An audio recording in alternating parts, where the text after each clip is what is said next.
all things aside, let's get to Greg Dulcich out of UCLA, 6'4", 243, a former walk-on. And Ike, from what I saw from him, if you get him in the open field, good luck taking him down with the ball in his hands with one defender. Mark, he's the best receiver in the draft. He just so happened to play tight end. He's a future Hall of Famer, a former walk-on, UCLA, the best receiver. You want to talk about silky smooth, pure, soft hands, elusive.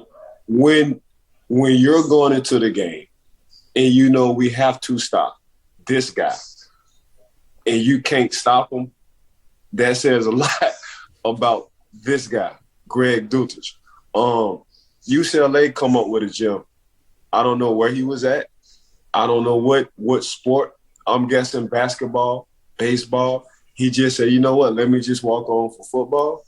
But when you want to talk about, in my mind, Greg is the best receiver in this draft.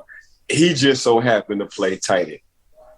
Yeah, in my research, when he first walked on to UCLA, he was something like 208 pounds, puts on 40 or 50 pounds, and is just an absolute load. Yards per reception, 17.3 in the 2021 season. So right. I'm not always big on the college stats, Ike, but again, from what I saw, every time he had the ball in his hands, there were multiple defenders trying to bring him to the ground. It's 100 yards on the field. I'm averaging 2 first downs a catch. All you got to do is give me the ball 3 times. Picture that. That's 60. That's 60 yards if you want to round it off. You know, you throw me the ball 3 times in a possession.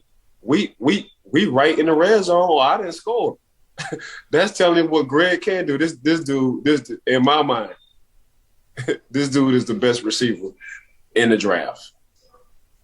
Wow, that high praise coming from a defensive back, Ike, and this is where I flex your credentials, who spent 12 years in the NFL as well. So you've seen it all. When I hear you say that, I perk up a little bit and be like, I'm going to remember this back when later on in the 2022 season, we see Greg Dulcich make plays for whichever team is lucky enough to draft him.